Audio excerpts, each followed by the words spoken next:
You really thought your mom's cottage would go to you? My husband sneered. She'd signed it over to me ages ago. He got in the car and drove off, leaving me alone at the cemetery. I was already bracing myself to walk the 15-kilometer home when a black SUV pulled up beside me. The window rolled down, and the man asked, "Are you Emily, the daughter of the woman who saved my life all those years ago?" And before we continue, write in the comments from which country you're watching the video, and also check if you're subscribed to the channel, as I share interesting life stories with you every day. Okay, let's enjoy the story. The weather that day was unforgiving. A raw autumn wind whipped through the old linden trees at the cemetery, tearing leaves from branches and scattering them at the feet of those who'd come to say goodbye to my mom. I stood by the fresh grave, still unable to believe she was gone. Nearby, a little off to the side, stood my husband Derek.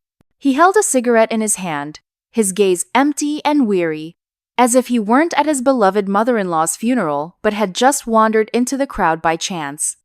I wished he'd show some compassion, even for a moment put a hand on my shoulder, say something warm, but instead, he smirked faintly and leaned in close so no one else could hear. "You really thought your mom's cottage would go to you?" he sneered. "She'd signed it over to me ages ago." My heart skipped a beat. I froze, unable to process what I'd heard. "What?" I breathed. "Exactly what you heard." His eyes gleamed with some cold, malicious glee. "Now it's mine." "And you?" "Well, I've got you anyway." In that moment, I didn't even have the strength for tears. I stared at the fresh earth at my feet and realized he'd waited for my weakest day to strike. When the ceremony ended, people started to disperse. I lingered by the grave, placing a small bouquet of white chrysanthemums, Mom's favorites, on it, and whispered, "Forgive me, Mommy." Behind me, I heard the slam of a car door. I turned. Derek was getting into his car. "Let's go," he tossed out. "I want to stay a bit longer," I whispered. "Do what you want," he snapped, slamming the door. A second later, the engine roared and the car sped away, leaving me alone among the graves and fallen leaves. Silence crashed over me like a heavy bell. The road home was about 15 kilometers. No buses came out here, and I couldn't call a taxi even if I wanted to. My phone had died that morning. The thought flashed through my mind. He'd really left me here after my mother's funeral, alone in the middle of a cemetery. I stood there, unsure where to go, when I heard the hum of an engine behind me. A black SUV slowly rolled down the narrow path between the trees. The car stopped beside me. The window lowered. Behind the wheel sat a man in his 50s, fit, with piercing eyes and a reserved expression. "Excuse me," he said. "Are you Emily?" I nodded in surprise. "Yes." "And who are you?" The man paused for a second, as if gathering his thoughts, then said, "I'm Robert Hayes, and you, Emily, are the daughter of the woman who saved my life all those years ago." I stared at him, stunned. "You knew my mom?" "I did." His voice was firm. "And now it's my turn to repay her kindness. Get in the car. You shouldn't stay here alone." I hesitated only a moment. Inside, my husband's voice still echoed. "She'd signed it over to me ages ago." The pain blurred into one overwhelming ache, and maybe that's what pushed me to trust this stranger. I opened the door and got in. The interior smelled of leather and a faint hint of coffee. The man started the engine, and we pulled away slowly.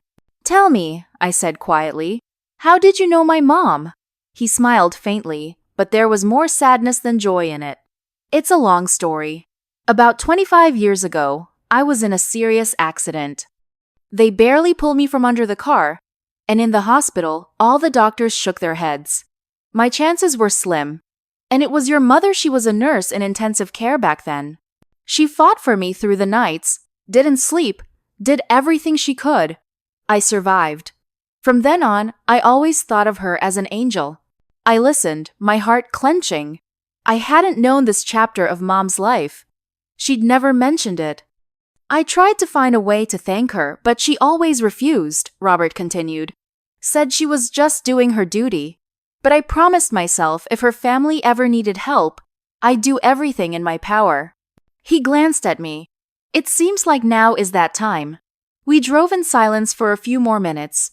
I stared out the window at the fields, at the low clouds threatening rain. Thoughts raced. My husband had betrayed me. The cottage wasn't mine anymore. He hadn't even stayed with me on the day of the funeral. Deep inside, a decision was forming. Something in my life had to change. Robert seemed to read my mind.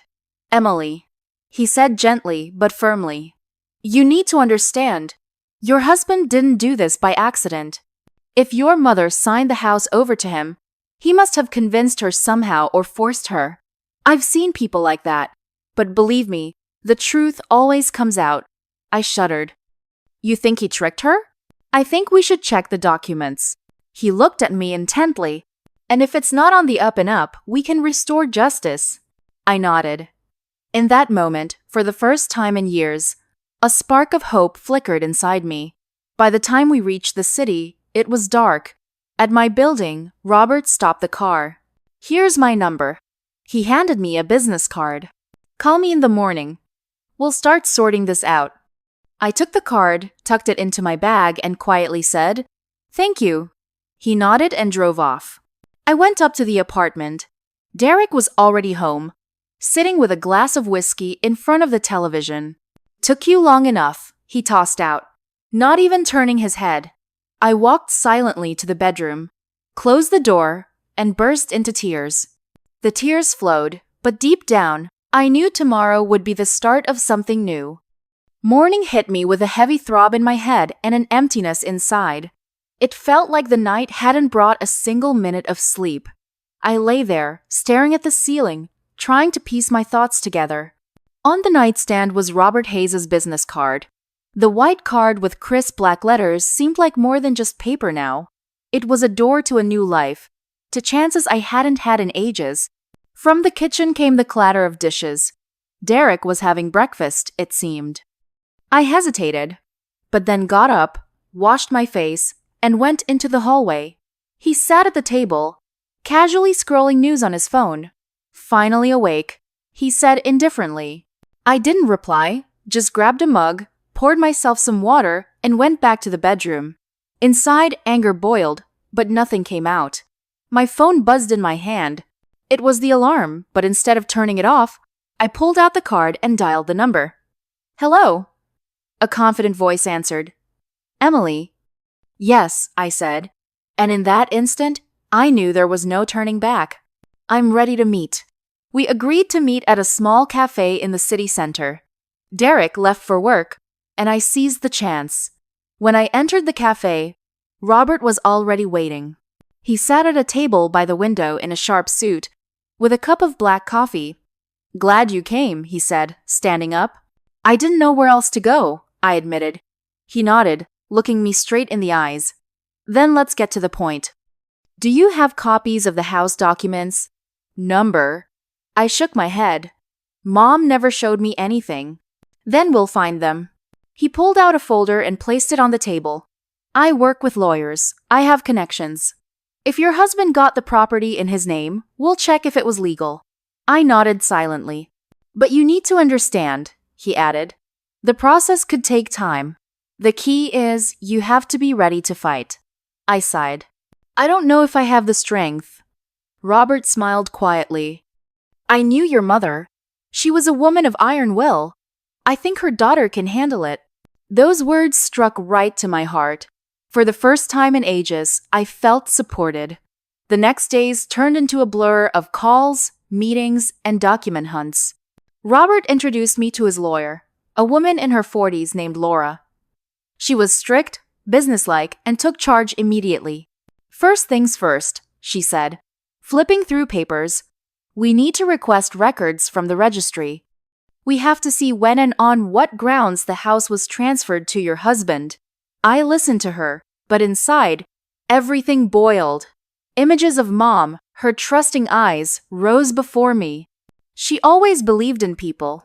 Maybe that's what Derek exploited. "Emily," Laura looked at me. "Are you prepared for the truth to be ugly?" "I'm already living in an ugly truth." I replied. It can't get worse. Derek acted like nothing had happened. Sometimes he'd turn affectionate, bring flowers, say, "You know it's all trivial." But more often, he was cold and irritable. He thought he had everything under control. One evening, after he'd been drinking and plopped down in front of the television, I asked, "Derek, tell me honestly, did Mom sign those documents herself?" He smirked. "What's the difference now? You can't prove anything anyway." Those words were like a knife. I went out to the balcony so he wouldn't see my tears. A week passed. Laura called and said, "We have news. We met at her office. The house is indeed in your husband's name," she said, looking straight at me. "But there's a catch. Your mother's signature on the deed is questionable." "What do you mean?" "We sent a copy to an expert and it's likely a forgery." I froze. The world seemed to collapse. "So Mom didn't sign it?" "Probably not," Laura said firmly. "Your husband took advantage of her illness. He used the shady notary to push the deal through. But that's a criminal offense." I sat there, speechless. Robert, who'd been quiet all this time, placed a hand on my shoulder. "See, Emily? The truth always surfaces." That night, I couldn't sleep for hours. Derek tossed beside me, mumbling in his sleep sometimes. I stared at his face and realized, I'm living with a man who betrayed not just me, but my mother too. Deep inside, a feeling stirred that had been foreign to me before. Not just hurt, not just pain. It was resolve. I was no longer a victim.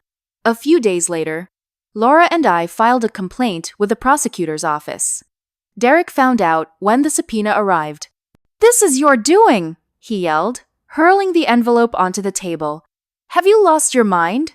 You think you'll get anywhere?" For the first time in ages, I looked him straight in the eyes and said calmly, "I do." He paled. In that moment, I realized the power he'd wielded over me for years was crumbling. Robert stayed by my side. He helped, advised, supported, and the more I talked with him, the clearer it became. This man was truly grateful to Mom and was doing all this for me. Not for gain, not for calculation, for duty and memory. After one court session, we left the building. A light rain drizzled. The asphalt gleamed. "You know," I said, "I keep thinking Mom probably knew you'd show up one day." Robert looked at me seriously. "She knew one thing. She raised a strong daughter, and I see she was right." I smiled for the first time in days.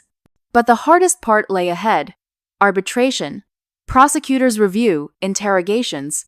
It was all just beginning, and with it, my new life. From the day Derek got the subpoena, he changed. Gone was the arrogance he'd always used to control our lives. He became nervous, explosive, often locking himself in his office and frantically searching the internet. "Do you realize you could get me thrown in jail?" he shouted, clenching his fists. "No, Derek," I replied quietly but firmly. "It's not because of me. It's because of what you did." For the first time, I saw fear in his eyes. He was used to everyone bending to him, me, Mom, his drinking buddies. But now, a force he couldn't sway had entered the game. The law. The case moved slowly but relentlessly. At the first hearing, the prosecutor read the expert findings. Mom's signature was indeed forged.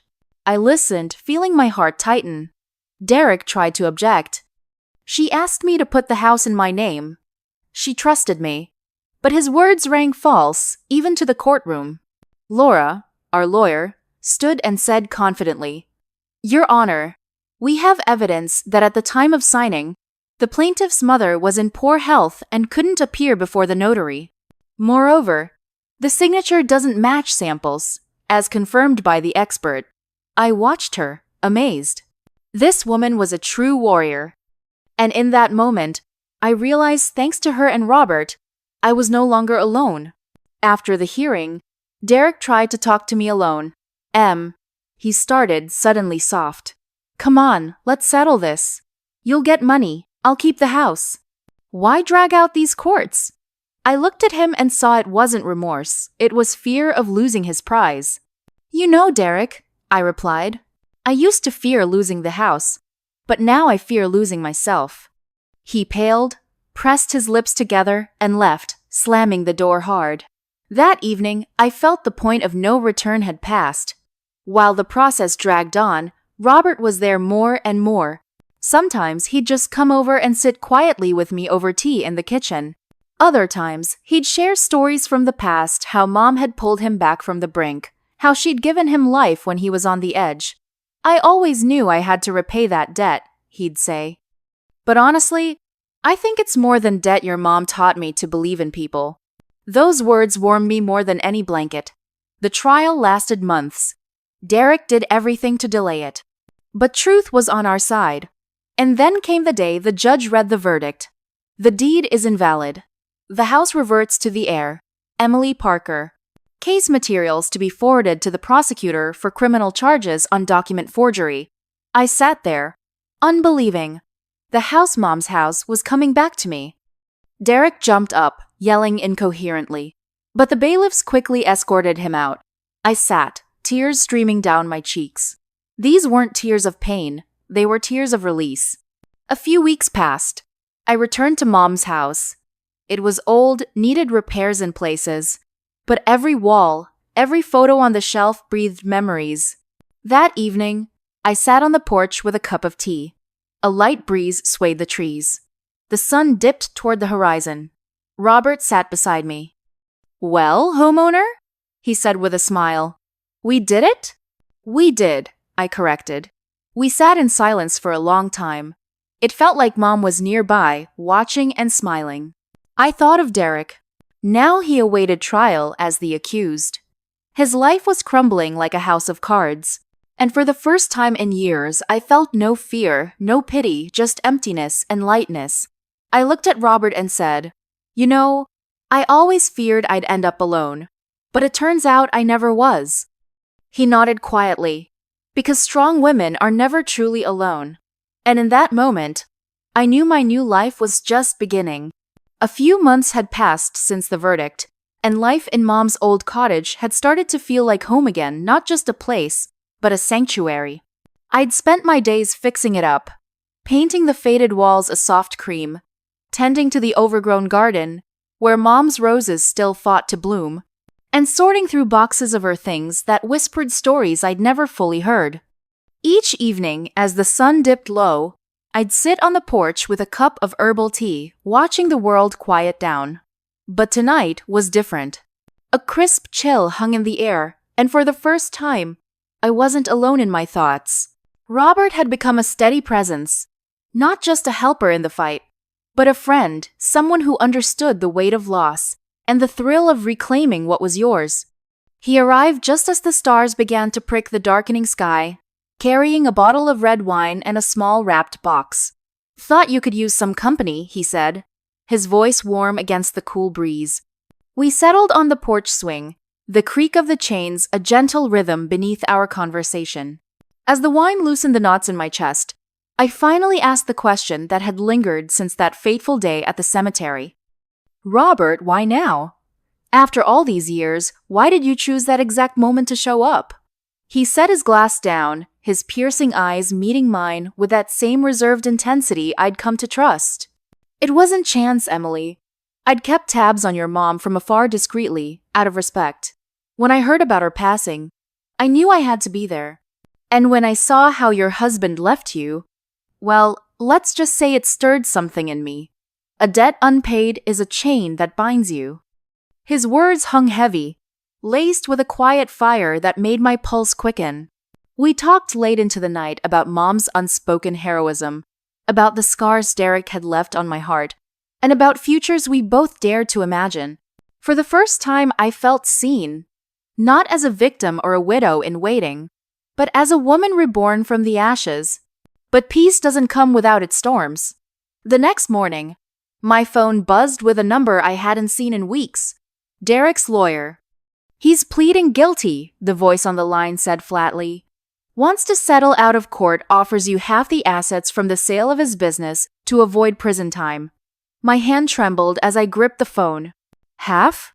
After the betrayal, the forgery, the years of manipulation? Rage bubbled up. hot and unyielding. I hung up without a word and drove straight to Robert's office, the cottage fading in my rear view like a chapter closing.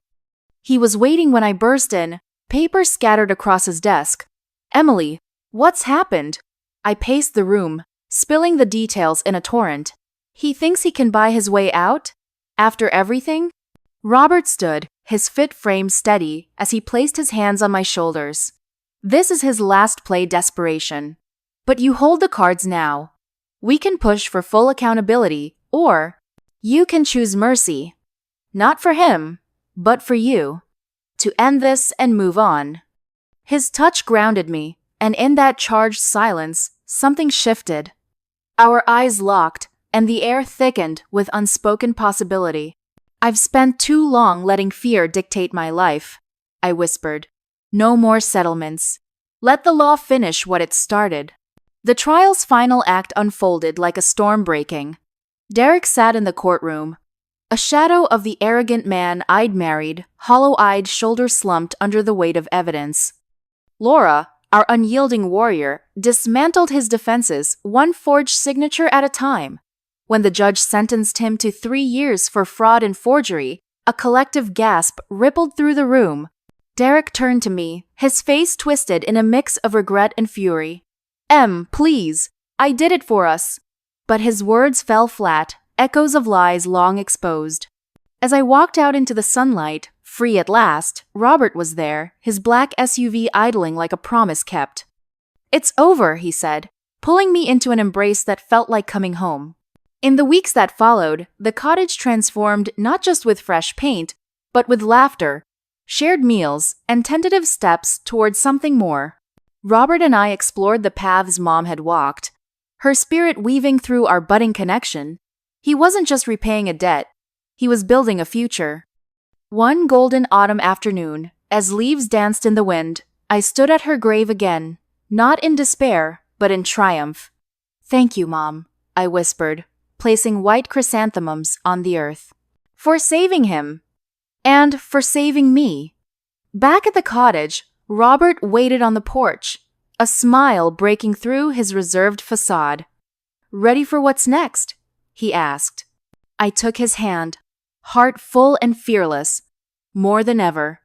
And as the sun set, painting the sky in fiery hues, I knew this wasn't an ending, it was the dawn of a life I finally deserved.